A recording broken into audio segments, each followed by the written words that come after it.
Je tiens à vous prévenir, cette vidéo va être extrêmement choquante. Je conseille à tous les plus jeunes de quitter cette vidéo immédiatement. Shannon Seban, du parti Renaissance d'Emmanuel Macron, nous prévient. Ceci n'est pas un trucage ni une fake news. C'est pas une blague. C'est vraiment le monde réel, la violence existe, d'accord? À leur meeting de lancement de campagne des Européennes 2024, cet après-midi à Marseille, Jordan Bardella et Marine Le Pen s'affichent avec fierté. Sans le drapeau européen, on croit rêver. Mais c'est n'importe quoi, mais quelle violence, on n'en peut plus là. Ça nous rappelle les heures les plus sombres de l'histoire. C'est terrible. Cap qui répond l'horreur, quasiment le nazisme. Sainte PPP qui répond en plus nous provoque en mangeant des cigarettes russes. Il est là le drapeau, j'avais une envie pressante à cause du rework d'Edith Piaf. L'Europe on s'en fout en fait. On ne doit rien à l'Europe. L'Europe c'est votre machine à détourner l'argent des contribuables pour engraisser votre système mafieux. Les Français n'en veulent pas de votre UE mafieuse.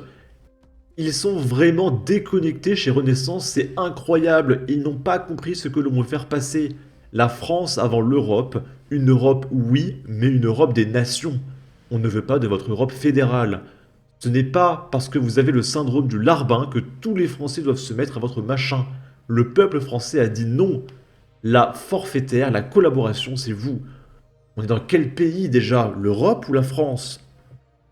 Et du coup, cette personne, Shannon Seban, est passée sur un plateau TV. Donc elle est là, sur CNews, donc qui respecte le pluralisme, d'accord? Et elle dit qu'elle est scandalisée que Jordan Bardella ait tenu son discours devant le drapeau français. Mais quelle horreur de parler en France devant un drapeau français, mais on n'en peut plus d'une telle violence en fait. Le drapeau français doit être accolé au drapeau européen, dit Shannon Seban de Renaissance. On va l'écouter, on va mettre un petit filtre anti-droit d'auteur. Désormais. Moi, si vous voulez, quand j'ai vu ce tweet, je vais vous dire la vérité, j'étais sur le quai du métro, et quand j'ai vu ce tweet, j'ai véritablement regardé à deux fois. On a tout de même aujourd'hui un candidat tête de liste aux européennes, Jordan Bardella, qui ose se présenter aux élections européennes sans drapeau européen. Moi, ce que j'ai envie de dire à monsieur Bardella, c'est que le drapeau français est intimement lié à la construction européenne, donc au drapeau européen. Et je vois ici beaucoup de mépris dans l'attitude qui est celle de Jordan Bardella envers les institutions européennes. J'ai pas bien compris. En fait, j'ai une question. Là, on retourne en mode sérieux. C'est nos dirigeants. C'est le gouvernement français ou le gouvernement européen?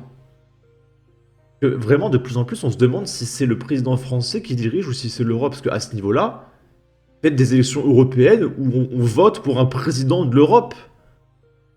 On a vraiment l'impression que la France ne contrôle rien, qu'on est genre une ville, tu vois. Mais qu'en fait, il y a un président au-dessus qui est le chef de l'UE, qui dirige pour nous. Donc soit on met le drapeau de l'Union européenne, mais dans ce cas on fait des élections européennes où on vote pour un dirigeant européen, on supprime tous les pays, on dit voilà maintenant, le pays s'appelle l'Europe, on parle d'Europe, soit vous nous laissez avec le drapeau français, on est en France. Parce que, attendez, on est en dictature ou en démocratie? Moi j'ai voté pour un président français, pas un président européen. Compris votre phrase. Le drapeau français est intimement lié à la construction européenne. Absolument, et je crois que l'histoire... Donc le drapeau français est indissociable au drapeau européen. Pour moi, il l'est. D'accord. Pour moi, il ne l'est pas. Je pense que sur les 70 millions de Français qui sont aujourd'hui sur notre sol, quelques millions ont un drapeau français chez soi, peut-être. Mais absolument. Mais je suis pas sûr qu'ils aient un drapeau européen chez eux. Je suis favorable effectivement à ce qu'on ait aujourd'hui un drapeau français qui soit accolé au drapeau européen, comme ça devrait être le cas par ailleurs sur certains édifices publics. Vous allez voir que le drapeau français va disparaître. Hein. Ils vont faire une fusion. Il y aura un drapeau français avec des étoiles de l'Europe, tu vois. Ils vont faire un nouveau drapeau, mais c'est sûr. La France, mais pas que la France. tous les pays de l'UE vont disparaître et on va construire un nouveau pays, ça sera l'Europe. Il n'y aura plus de France, Italie, Portugal, ça va être fini ça. Hein. Tête à claque, bureaucrate et francophobes. Ah bon, depuis quand sommes-nous obligés de mettre le drapeau UE? En réalité, Renaissance n'a rien à dire. C'est la suite du reportage. On va lui demander, est-ce que il y a trop d'immigration en France? Et selon vous, en commentaire, est-ce qu'il y a trop d'immigration en France? Et elle va essayer de répondre. Est-ce qu'il y a trop d'immigration en France, Shannon Seban? Mais moi ce que je suis absolument sur la même ligne que Valérie Hayé, Ah, qui par ailleurs fait un travail formidable en ce début de campagne et Oui. qui a beaucoup de courage et détermination et qui ne fait pas preuve de langue de bois. En revanche, elle a l'Europe lucide. Et il y a une chose qui est claire, c'est qu'aujourd'hui, si on veut pouvoir mieux intégrer et gérer les flux migratoires, on ne peut le faire qu'à l'échelle européenne. Shannon Seban, pardonnez-moi, la question, elle est simple. Regardez Est-ce qu'il y a l'Italie. trop d'immigration en France? Vous répondez oui ou vous répondez non? Pour moi, aujourd'hui, ce dont on a besoin, c'est d'une immigration maîtrisée Mais c'est et d'avoir toujours pas la aujourd'hui- question. C'est Mais la question, parce est-ce qu'il qu'il y en a trop mais- d'immigration? Mais pour moi, il n'y a pas Mais ils ont du mal à répondre. Hein. Ils ont vraiment du mal à répondre. Hein. C'est fou. Il y en a trop Mais- d'immigration. Mais pour moi, il n'y a pas trop Et d'immigration. ben voilà, en vous dites France. non. Il n'y a Pour pas moi- trop d'immigration en Pour France. moi, il n'y a C'est pas clair. trop d'immigration en France. En revanche, Bah, et voilà, si je peux mais juste c'est- me permettre de... Il n'y a pas trop d'immigration en France. Sachant que d'après les stats, là on est 70 millions en France, il y a 15 millions de migrants. Si on prend en compte les descendants de migrants de première et deuxième génération. Ah oui, non, mais continuer, c'est clair. et je l'assume complètement. Oui, en revanche, vous ce avez dont on a entièrement besoin, raison, et c'est- c'est d'avoir une politique migratoire qui nous permet de mieux intégrer. La Et je ne vais pas on va en ici parler vous après. renvoyer, Monsieur Deval, au projet de loi. Mais elle est complètement stupide. Elle me parle d'intégration. Alors, supposons il y a un mec qui rentre dans un groupe de 10 personnes. Tu peux l'intégrer. Mais quand il y a 15 mecs qui arrivent dans un groupe de 10 personnes, tu peux pas les intégrer. Ils font la loi et c'est le groupe de 10 qui va finir par devoir s'intégrer au groupe de 15. C'est ça le problème en France aujourd'hui. C'est qu'on essaye d'intégrer des gens qui sont bientôt en majorité, mais on peut plus les intégrer. Et bientôt, ça va être aux Français de s'intégrer aux étrangers. Parce qu'on sera minoritaire. Donc on peut pas les intégrer, ces gens-là. Ils sont trop nombreux. Il faut arrêter complètement l'immigration, faire un travail d'intégration, et d'ici 50 ans, si on a réussi à intégrer tout le monde et qu'on a vraiment une population française, là, à la rigueur, on pourra réouvrir les frontières. Mais actuellement, en 2024, on ne peut plus. Quasiment personne ne se sent en France aujourd'hui. On peut pas les intégrer. C'est scientifique. Si je prends un verre d'eau, que je mets un petit peu de sirop, ça va se mélanger. Mais si je mets un fond d'eau et que je mets 80% de sirop, c'est le sirop qui va être majoritaire. Il s'intégrera pas à l'eau. C'est basique en fait. Immigration Non. qu'on a fait voter en France et qui Oui. nous permet de mieux intégrer. Mais c'est- Et sur au le moins, point c'est clair, européen, Shannon Seban. et Non, mais sur c'est le point clair. européen, regardez l'Italie de Madame Meloni, et ça nous prouve bien que elle, de son côté, elle a voulu prendre une ligne S'il vous plaît, complètement Shannon, différente c'est sur la les fin. sujets migratoires et elle a échoué. Très bien. Mais au moins, Aujourd'hui, ça a si le on veut mérite gérer- d'être. Et en fait, on en revient à ce que je disais tout à l'heure, c'est que même si on a un Jordan Bardella ou une Marine Le Pen au pouvoir, en fait, c'est pas eux, enfin, c'est pas le président français qui dirige la France, c'est l'Europe. Donc, Giorgia Meloni, quand elle est arrivée au pouvoir, bah, elle pouvait rien faire parce que c'est pas les gouvernements italiens qui dirigent l'Italie, c'est l'Europe. Donc, on fait tous des élections alors qu'il y a un chef au-dessus de l'UE qui dirige tous les pays, on sait pas qui c'est. Bah, c'est Ursula en fait, mais. Enfin, c'est grave. C'est-à-dire qu'on participe à des élections pour des mecs qui peuvent rien faire. C'est comme si imaginons, t'es à Paris. C'est comme si tu votes pour Anne Hidalgo pour diriger la France. Alors que non, Anne Hidalgo pourra rien faire. Elle pourra faire à l'échelle de Paris à la rigueur. Et elle pourra rien faire à l'échelle de la France. Là c'est pareil, on élit un président français, mais il peut rien faire parce que le vrai chef c'est l'Europe. C'est terrible, il faut quitter l'Europe en fait. Là on est sous une emprise dictatoriale qui est absolument folle.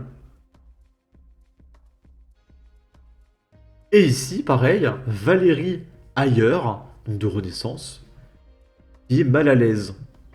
On est sur BFM TV. Et pareil, le journaliste se demande, est-ce qu'il y a trop d'immigration? Même sur BFM TV, ils le disent maintenant.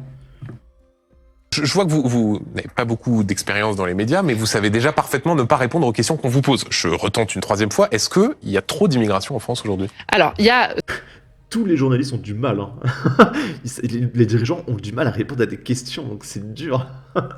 ce qui relève de l'immigration issue du droit d'asile à laquelle on répond. Et si on va sur l'immigration économique, il faut que les acteurs économiques nous demandent aussi quels sont leurs besoins. Par exemple, en Allemagne, les acteurs du monde économique sont sortis du bois en expliquant qu'ils avaient besoin davantage d'immigration économique. Donc, si je suis, vous considérez que non, il n'y en a pas trop et qu'il faudrait même qu'il y en ait davantage pour répondre à la pénurie de main-d'œuvre en France. J'attends que les acteurs économiques se positionnent sur ces sujets-là. Et ensuite, on offre le cadre politique qui permet de répondre aux besoins. Mais donc, à l'inverse, vous ne dites pas il y en a trop. J'attends que les acteurs économiques se positionnent. C'est aux acteurs économiques de décider de la politique migratoire. Non, bien sûr, mais on a eu un débat. Non, bien sûr. Quoi? Comment ça? Non, bien sûr. Ça n'a aucun sens. Pendant des semaines au niveau français sur ces questions-là. Moi, je regrette une chose, c'est que pendant le débat français, on a très peu parlé du débat européen. Voilà, donc en gros, c'est pas la France qui dirige encore une fois, c'est les acteurs économiques. Le gouvernement est en roue libre. Donc les acteurs économiques, c'est qui? C'est les chefs d'entreprise, c'est les ultra riches. Et ils disent on a besoin de main-d'œuvre migratoire. Pourquoi? Mais parce qu'un petit Pakistanais, ça coûte beaucoup moins cher qu'un Français qui demande à être payé au SMIC. Hein. Donc les chefs d'entreprise sont très contents d'importer de la pauvreté en France. Plus il y a de pauvres, plus on sera riche. Parce que moins on sera payé, plus il y aura de bénéfices, les copains. C'est terrible, hein. C'est le scénario de Final Fantasy VII, hein. Qui est sorti il y a 20 ans. Et là, il y a une nouvelle réforme là, qui est passée, c'est le RSA.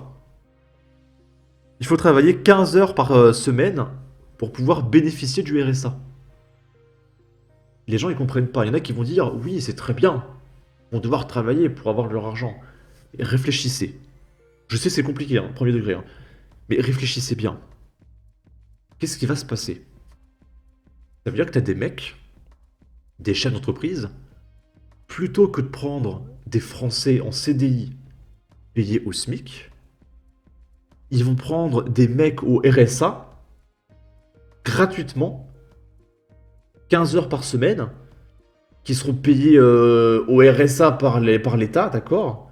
Ou alors soit c'est le chef d'entreprise qui paye, mais très peu, parce que le mec est au RSA, plutôt que de prendre un Français en CDI. Donc ce qui va se passer, c'est que tu as des postes en CDI qui seront occupés par des mecs au RSA. Donc il y aura plus de chômage, parce qu'il y aura moins de CDI, et les salaires seront encore plus tirés vers le bas. Ce qui dit plus de chômage, dit plus de mecs au RSA, dit plus de mecs qui travaillent pour 15 heures par semaine, dit plus de mecs payés une misère. Et dit chefs d'entreprise qui se font une plus grosse marge. Je sais pas si vous comprenez. C'est vers ça qu'on se dirige. C'est terrible. Et vraiment, ce monde est complètement fou.